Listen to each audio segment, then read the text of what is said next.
Cliff, our media from YYS. How's the tour? It was awesome. Really? It was really cool. An amazing experience, and you guys are taking such good care of us, so I appreciate it. Nice. So is there any difference between like what you expect it to be and what you actually see? It seems like such a laid-back office, but people were working really hard. But it was really nice, open, and spacious, and people seem to be enjoying what they were doing. So No, it was really fun for me as well. It's like I knew XT was big.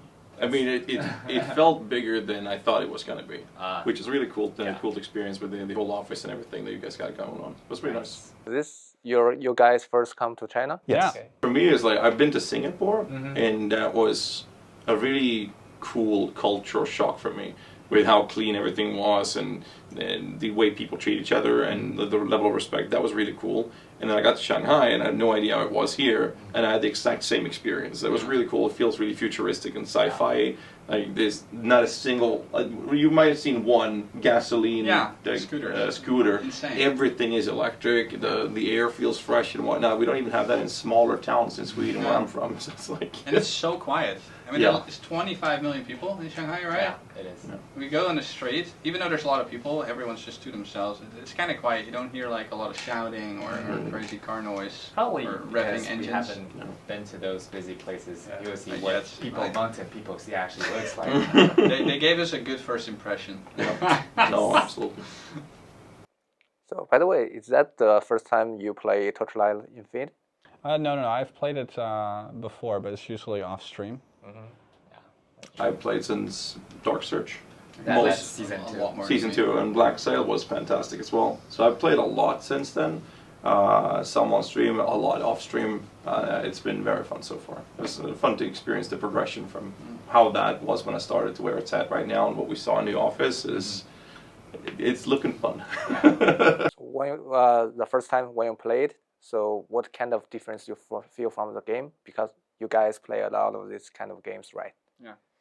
When I started playing, I noticed that I didn't really meet a wall yet until I did meet a wall, and then I started looking, okay, what do I change now? And you start min-maxing, and then suddenly that becomes easy, and you continue until it gets hard again, and then you start optimizing it. And I think that's good. Yeah, we want it to be like stage by stage. So like when you reach certain difficulty or level, then you realize that you need to min-maxing or change your gear, switch to another talent, and then whenever you did and you did it correctly, okay, that rewarded you with better loot, better everything. What was really cool when we were at the office, we got to see one of those endgame bosses, high tier. Like that character, like looked super cracked out. It was super high damage, it was speedy. Like it had everything you would want out of it. And even then, it was many more upgrades for it to do. And as we tried fighting the boss, I was definitely better than KongKongor. I just want to point that out. Totally. That said, how was your experience with that boss fights as a casual player? I definitely played better than him. Like he wanted me to play because he was afraid to fail, and he did fail. So I first had to watch the master learn.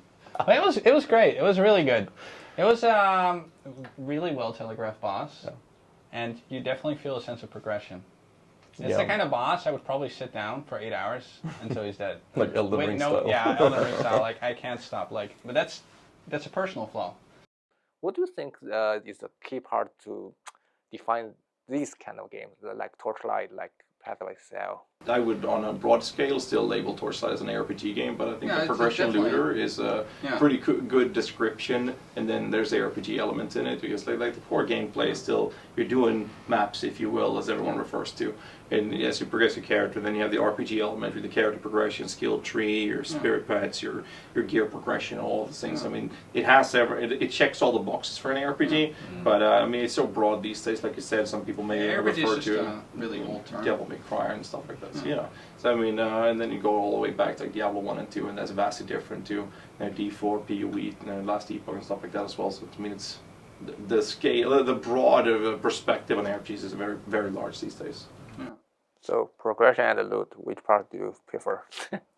Well, if you think about it, there's like games like Tarkov, and they call them looter shooters, Yeah. right? So why not? I mean, I mean, it sounds a bit weird. It's just something that randomly came up because I mean, I've never been asked this question. But like from my perspective, I couldn't really pick up one word out of it. It's Yeah. more like combined. It's also both progression and while you progress, you get better at loot. So it makes you progress more.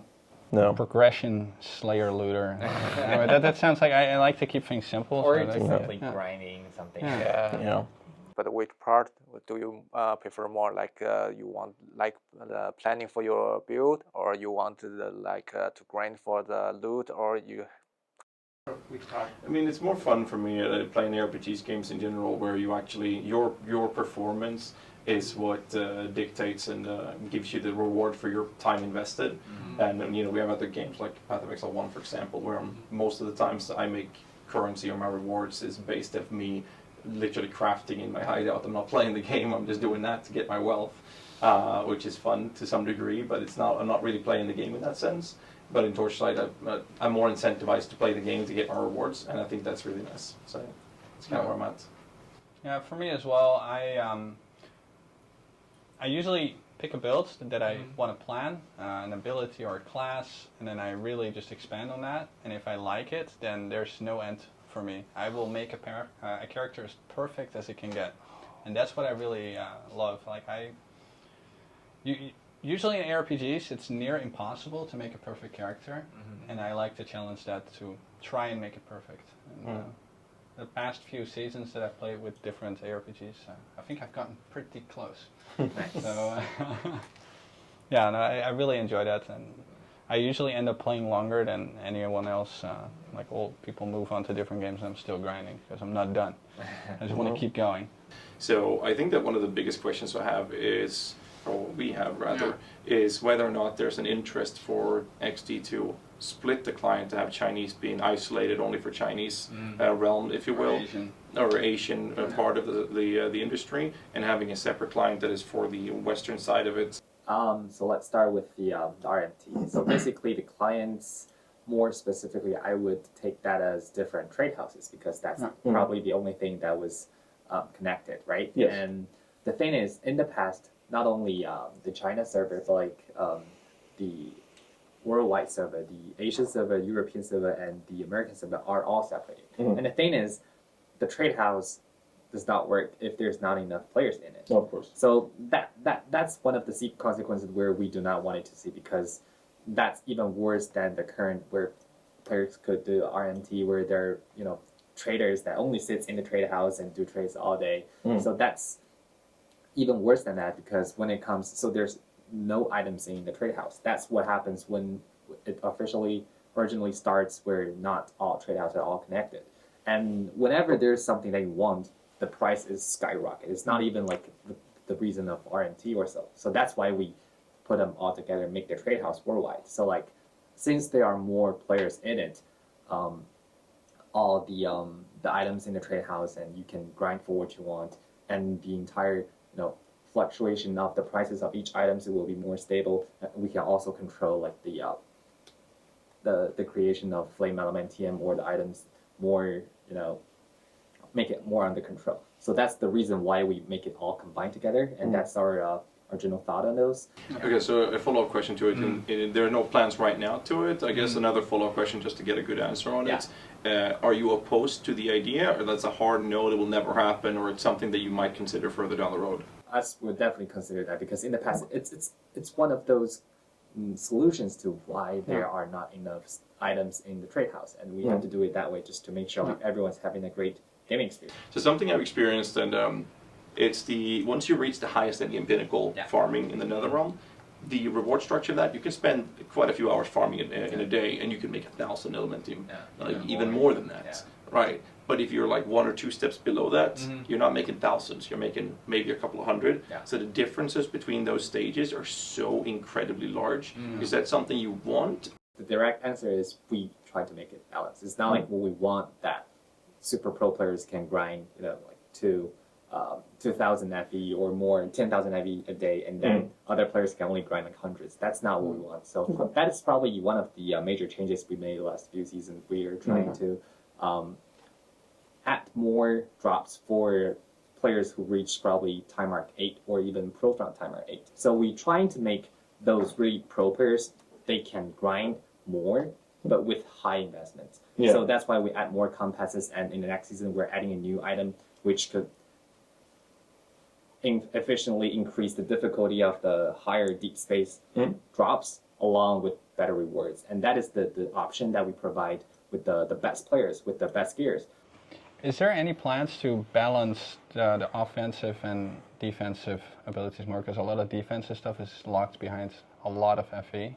Compared to like just going full blast and Yeah, I think for now in early games we've used like resistance, we use armor and evasion as those kind of early stages defenses. And when it comes to late game, there will be more challenges, right? And you definitely have to devote more FE, spend more FE on your defenses. As for now, we're semi-satisfied with what we have right now, let's say. And another thing, so since you said you're going to focus more on being PC oriented, does that mean that eventually we can make bigger parties? Because right now I think it's locked to 2. Yeah.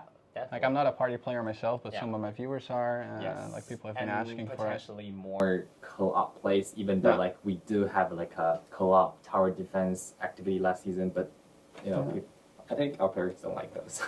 Yeah, like, I know there's Yeah. a question about that as well Yeah. from one of my moderators. Yeah. He said that it will only work with a dot build, So like, and otherwise probably there's no the point. mechanics. Yeah. No. But we're probably thinking about more like more co-op events or even mapping. So Okay, like, cool. Yeah. Really excited. Nice. How much can you tell us, or can you elaborate on the new mechanic that we'll see in the new season? we already seen the season preview. So Yeah. I think we've had a rough knowing of what's new, what's coming in the new season.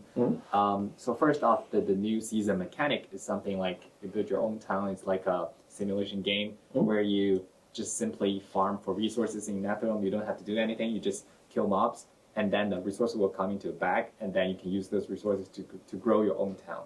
And then you can send someone out, which the laborers you will also get it from Netherrealm mapping. You just simply have to. It's simply as easy as a AFK game where you put in the background. Town management stuff is always Yeah. fun. If Town you can management. get rewards from it, like being rewarded on the side, Yeah. it feels really good. The new season, we do have a new crafting that is related to belt, where you Yeah, can, we saw that. yeah, so you can enchant some of those.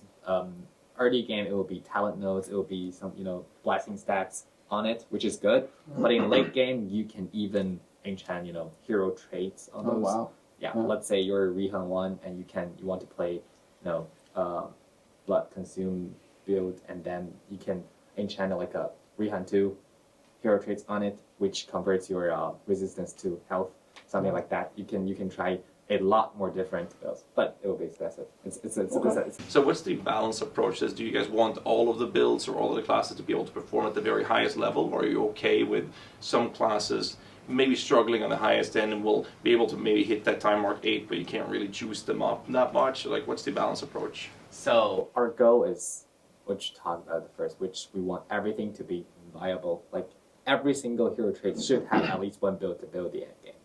But the thing is, what happened is the second choice, which you just mentioned, is there are some builds that we think could be strong enough, but in fact it doesn't. It is not strong enough to build floor 21 or whatever the final boss is, and that's the reason we're reworking or buffing those hero traits in next season.